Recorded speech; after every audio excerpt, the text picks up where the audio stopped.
सत श्री अकाल।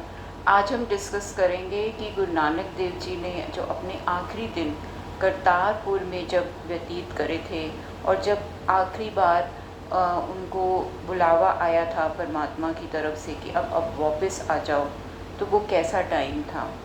जब अपनी चारों उदासियां ख़त्म करके बाबा जी करतारपुर गए, वहाँ पर उन्होंने खेती बाड़ी करी और अब साथ साथ भक्ति और ज्ञान भी बांटते थे। बहुत दूर दूर से लोग उनको सुनने के लिए आते थे। उसी टाइम पे भाई लहना जी भी जो थे, जो बाद में गुरु अंगद देव जी के नाम से हमारे सेकंड गुरु बने, वो हर साल वैष्णो देवी की यात्रा पर जाते थे। तो उनको किसी ने कहा कि तुम उसी रास्ते से जाते हो जहाँ पर गुरु नानक देव जी हैं, एक बार उनसे ज़रूर मिलो। तो वो उनसे मिलने के लिए जब रास्ते में उन्होंने पूछते हुए गए, तो वहाँ पे गुरु नानक देव जी ही जा रहे थे। तो उन्होंने गुरु नानक देव जी से पूछा कि क्या आप गुरु नानक देव जी को जानते हो। तो गुरु नानक देव जी ने ये नहीं बोला कि मैं ही गुरु नानक हूँ, उन्होंने बोला हाँ मैं आपको ले चलता हूँ उनसे मिलवाने के लिए। और उन्होंने घोड़े पर उनको बिठा दिया और ख़ुद उनको लेकर वहाँ तक गए जहाँ उनका घर था।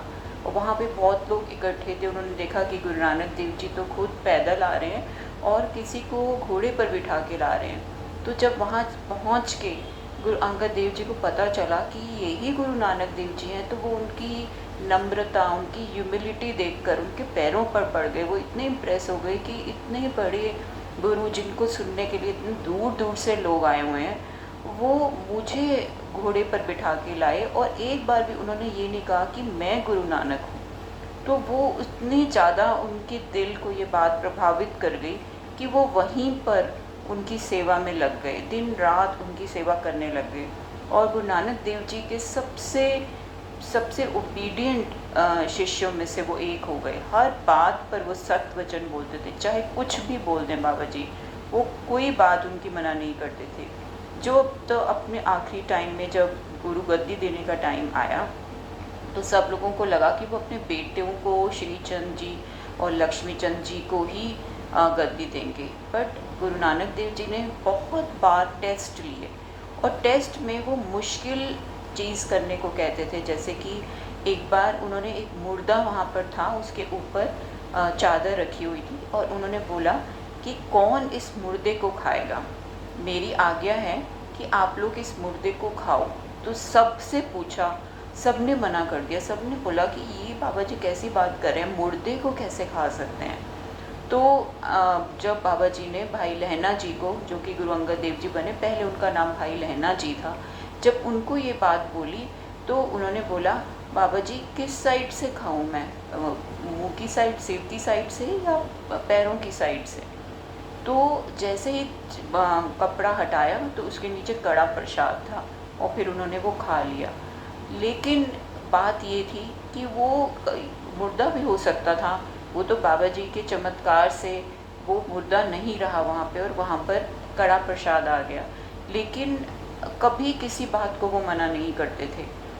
तो एक बार जब बहुत दूर से वो थक के कुछ काम किया था उनको, वो करके आए, उससे पहले वहाँ पर एक बहुत ही भारी एक लकड़ी का गट्ठर था जो कि कीचड़ में गिर गया था। तो उन्होंने सबसे बोला, अपने बेटों से भी और जितने भी वहाँ शिष्य थे, कि इसको उठा के घर तक लेके जाना है। तो सब बोले कि इतने कीचड़ से बड़े हुए और इतना भारी गड्ढा, इसको उठाएंगे तो हम पर ही पूरा कीचड़ आ जाएगा। तो सबने मना कर दिया, ये तो नहीं हो सकता। लेकिन भाई लहना जी, जो कि इतने थक कर आए थे वहाँ पर, उन्होंने जैसे ही पहुँचे वहाँ पे, तो बाबा जी ने उनको बोला कि उठाना है। 1 मिनट भी, 1 सेकंड भी सोचे बिना फटाफट उन्होंने वो उठा लिया और अपने सिर पर लेके घर तक आए। तो घर जब पहुँचे तो माता सुलक्ष्मी जी ने उनको पूछा कि अभी अभी ये इतना काम करके आया, इतना थक के आया, और आपने इतना भारी गट्ठर, वो भी कीचड़ वाला, इसको दे दिया। तो उन्होंने बोला ये तो बहुत कम भार है, इसको तो आगे बहुत भार उठाना है। तो ऐसे ही इतने टेस्ट लिए। उसके बाद एक बार जब बाबा जी ने जा रहे थे तो उन्होंने पीछे अपने बहुत जब शिष्य आ रहे थे तो पहले उन्होंने तांबे के सिक्के फेंके, तो बहुत सारे शिष्य तो वही लेके चले गए। उसके बाद उन्होंने सिल्वर के फेंके, उसके बाद गोल्ड के फेंके। धीरे धीरे सारे लोग वो लेकर चले गए। एंड में भाई लहना जी बच गए। तो उन्होंने बोला कि तू क्यों अभी तक मेरे पीछे आ रहा है। तू क्यों नहीं गया? तो उन्होंने बोला कि मेरा तो आपके सिवा कोई है ही नहीं, तो मैं कहाँ जा सकता हूँ। तो ये बात जो ऐसे बहुत सारे उन्होंने हर बात में ये प्रूव किया कि बाबा जी की आज्ञा ही उनके लिए सबसे मेन चीज़ है, उस पर कोई क्वेश्चन नहीं करना, ऐसे नहीं वैसे नहीं, ऐसे क्यों वैसे क्यों, और प्रूव कर दिया कि वो ही गुरु गद्दी के लायक हैं। तो इसलिए एंड में जाते जाते जब बाबा जी का ज्योति ज्योत गुरु है कल, जो कि हम मनाने वाले हैं कल, सब गुरुद्वारों में बहुत मनाया जा रहा है, वो उसके कनेक्शन में ये कथा हम डिस्कस कर रहे हैं कि आखिर में जब ज्योति ज्योत का टाइम आया, जब बाबा जी को ये शरीर छोड़ना था, उससे पहले ही उन्होंने गुरु अंगद देव जी ने उनको अपने गले से लगाकर कहा कि तू लेना है, तूने मुझसे लेना है और मैंने तुझे देना है, और अपने अंग से लगा के उनका नाम अंगद रख दिया, गुरु अंगद देव जी। बोला आज से तेरा नाम भाई लेना नहीं, गुरु अंगद देव जी होगा। और इस तरह से गुरु अंगद देव जी हमारे सेकंड गुरु बने।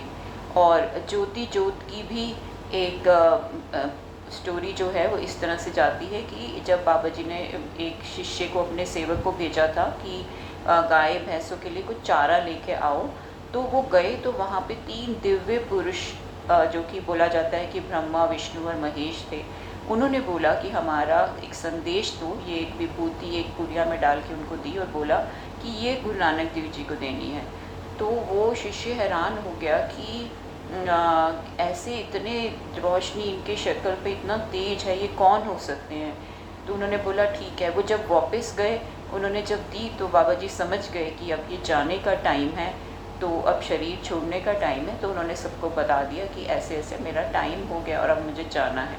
और उन्होंने वाइट चादर ली और उसके नीचे वो लेटे और उन्होंने शरीर छोड़ दिया। उसके बाद जैसे ही ये खबर फैली तो सब जगह से हिंदू मुस्लिम सब लोग आ गए। हिंदू बोलने लग गए कि बाबा जी हमारे हैं, और मुस्लिम बोलने लगे कि ये हमारे पीर है। तो उनमें ये झगड़ा होने लग गया कि कौन उनका संस्कार करेगा। मुस्लिम बोले हम हमको दफनाएंगे, और हिंदू बोले कि हम उनको जलाएंगे। तो इस तरह से बहुत जब लड़ाई हो गई तो चादर को, जैसे ही चादर को खींचा और वो फटी तो देखा कि नीचे फूल थे। तो वो फूलों को उन्होंने आधा आधा कर दिया। हिंदुओं ने अपने तरीके से उनका संस्कार करा और मुस्लिम्स ने अपने तरीके से।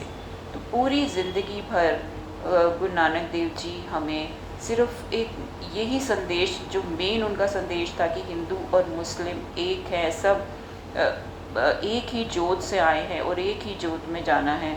लेकिन एंड में भी ये चीज़ जो है वो पूरी तरह से हो नहीं पाई, जो आज तक भी चल रही है कि हिंदू मुस्लिम अपने आप को अलग अलग सोचते हैं। तो अगर हम बाबा जी के रियल सिख हैं तो हम उनके मैसेज को ये लेंगे कि हम सब उनकी एक जोत हैं, उनका एक पार्ट हैं, और हिंदू और मुस्लिम भी उनका ही एक पार्ट है, उसी ज्योति का एक हिस्सा है।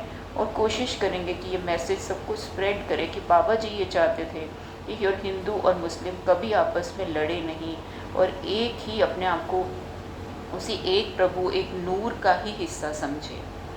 तो अब हम ये ज्योति ज्योत दिवस का जो पूरब है वो मनाने जा रहे हैं। तो सब लोगों को इस पूरब पे ये संदेश ये देना है, और हमें खुद भी अग्रहण करना है, और सबको भी ये संदेश देना है कि एक मालिक है, एक पिता, एकस के हम बारे, तू मेरा गुर हाय। वाहिगुरु जी का खालसा, वाहिगुरु जी की